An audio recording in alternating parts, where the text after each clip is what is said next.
painting of him holding the little boy's ass.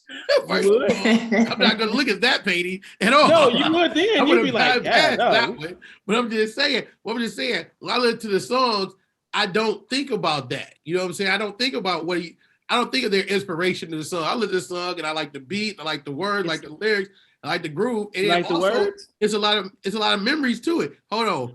My mind's telling me no. Yep. But my body's yes. My body's telling me yes. Yep. Yes. And I felt that exact same way before. So that's what I'm saying. But you were saying that with a grown woman. He was saying that about 13. Agreed. So it's like I said, my memories of it way different than his memories of it. He might have been writing it, to the minors. I'm up here, making action. You out here making baby. That's how you got your first baby. Nope. R. Kelly wasn't involved on that one. Nope. Shit. That might have been too loud, crew. Anyway. All right. Too live, crew. But what I'm saying is, and I don't condemn anybody for wanting to hear R. Kelly or Michael Jackson anything either like this. Because I did a wedding the other day, a couple weeks ago, and the bride came up to me and was like, yo, play this song by R. Kelly, this song by R. Kelly, and this song. And I was like, bet. And the whole party was jumping. You know what I'm saying? Like, I was waiting too. Like, I put it on, I sneak it in the mix, and the whole party was jumping. So I'm like, and this wasn't one of his popular songs. It was something like off the Black Panties Deluxe album that came out. Like I said, everything got something to do with sex. Black Panties Deluxe. But that's who he is. That's his musical genre. That's what he sells, sex. Yep. I mean, he made a whole bunch of money off of I Wish and I Believe I Can Fly. I mean, so let's, come on now. He could have done other things and still got paid. Now with that being said, I'm not tripping. I mean, he ain't the first artist that has sold sex, so to speak. But we also didn't find out that they were harboring 13-year-olds. So yeah, that pedophilia thing is real hard to stomach. But like I said, I don't listen to it when I'm listening to his music. I don't think about that. If I sat up and thought about that, I probably wouldn't listen to his music. But that's not what I'm thinking when I hear songs. I hear songs, I think of either the good memory I had or the good memory I'm about to make. Well, the trial I think the prosecution is moving towards resting their case.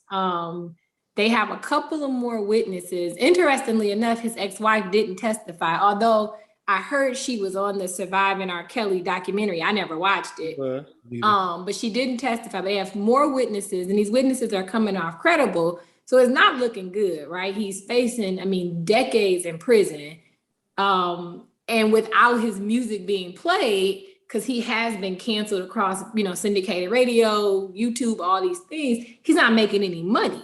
Mm-hmm. So that's his issue. That's what he's saying. I don't have any more money, right? I guess whatever, streaming royalties or things like that. So it's we'll see this close, and then the defense will have to come up and put on a defense, and we'll have to come back to our audience to talk about what can he logically say? How can he explain this away? And that's going to have to be a delicate balance, because you have underage victims here that you can't blame and say it was on them, or, it's no way around this.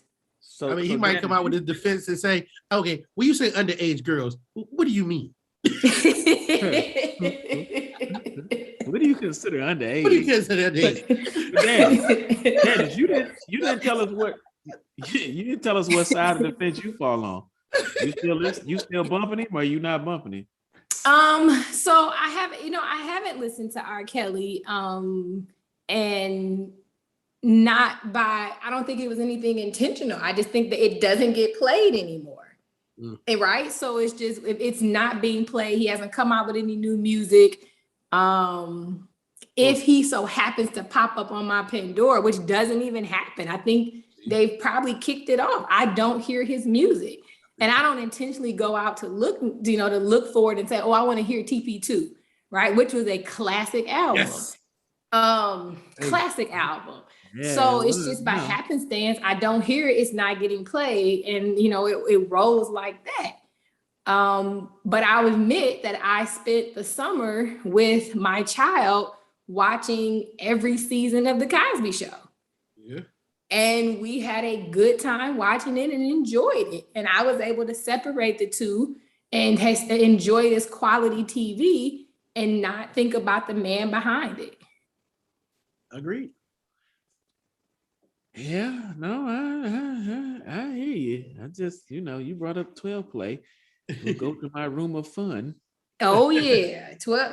Yeah, well, anywho, I'm just saying, when you start listening to the lyrics, it is like, well, you know what? He was talking to a 13-year-old. Like, we'll go to my room of fun. Speaking of which, I had to play that at the wedding too, at the wedding reception. Play 12 play. Yeah, it was great. That's interesting. Everybody was jamming to it. Everybody was singing. They had it, and I bet you they had a good time too. Oh, they had a great time. I think a baby got married that night. But here's the other thing, and when I think we'll see this when his defense comes out, because we'll come back for sure. He ain't that bright. No. So he's a lyrical genius, but I don't think he can read and write. So his assistant said, the same assistant that testified regarding the young ladies, said that the reason that she stayed around is because she felt that he didn't have anybody in his camp that was truly on his side, so to speak. And she said that was because he had trouble reading and writing. So she didn't feel like anybody was truly there for him. Right. So to your point, Dan, yes, I think he does have some mental impairments from an educational perspective. And I am certain too that, like they always say, hurt people. So, I mean, he was probably touched as a young child as well at some point in time, molested, and in his head, there's nothing wrong with this. Or maybe it's nothing wrong, but it's something that happened to him. So he's probably projecting it onto others. So from that perspective, I do feel sorry for him, and I hope he gets the help that he needs. But I do. I can't tell no story. I have a hard time listening to his stuff now. I don't intentionally put it on anymore. If it happens to come on, I ain't gonna tell nobody to turn it off, but I'm not gonna put it on either. And Freeze will tell you, I was a big R. Kelly fan. If I made a mixtape, it had R. Kelly in it. Couple times. Well, I think R. Kelly played on everybody's radio station, right? You can't deny the value of the music. You can't deny the impact that he's had on music, right? He's a Grammy Award winning, probably 900-time BET Award winning. You can't deny the impact that he's made on music. Name me a collaboration R. Kelly was on that didn't make the song better. True. Name me one. I mean, the only reason why Best of Both Worlds flopped is because he came. Hold on. Let's reflect. Let's go back. We call it a million album sold album a flop. Okay, it was only a flop because it wasn't. They didn't sell the quadruple platinum status they expected. But a million sales ain't a flop. I hear you, but it's a flop for those two artists. Yeah, but that only happened because it was this hovering allegation that came too. That it didn't happen because the music wasn't good.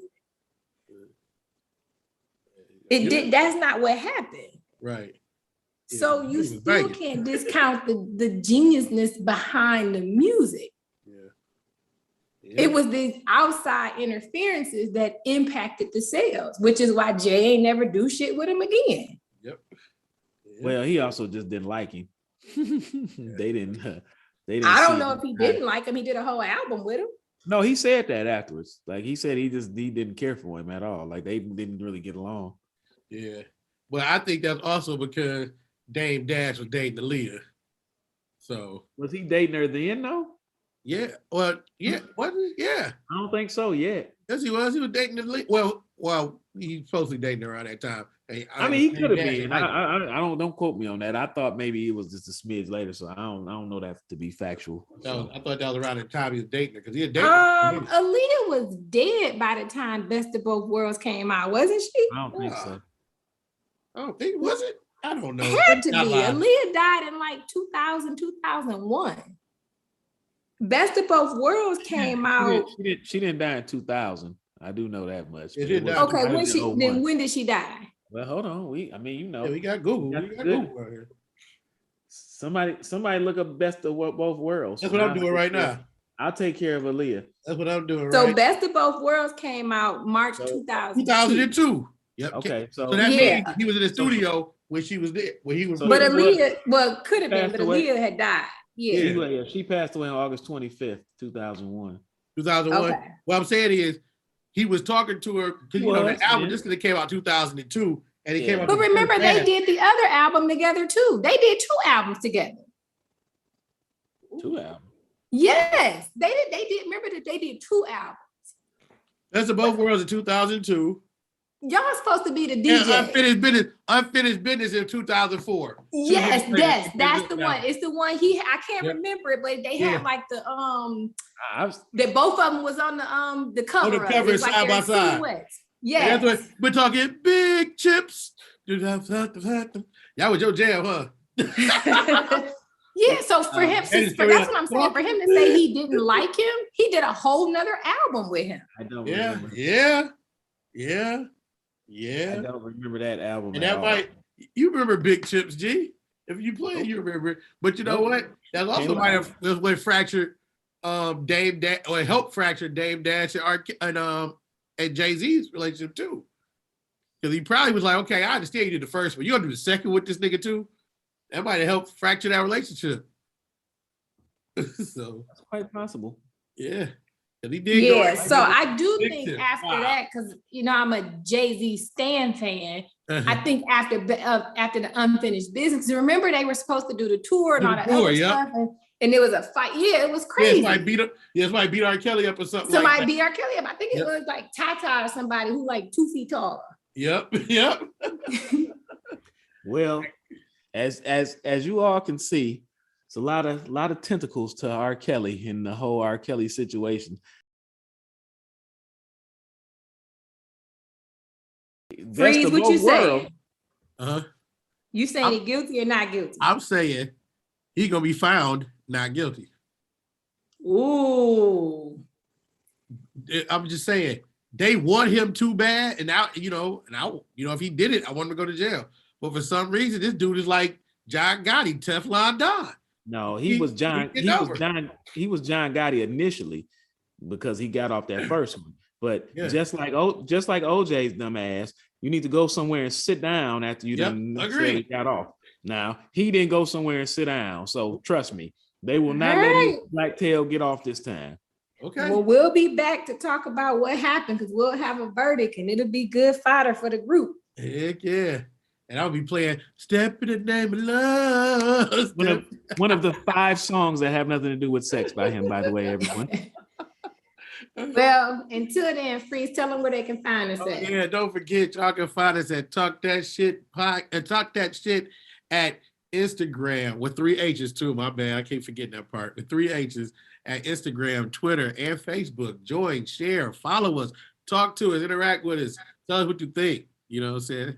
And thank y'all for listening as well. Thank y'all for coming out. God bless. Good night. All right, Russell Simmons. We always appreciate you letting us go. Yes, indeed. All right, peace.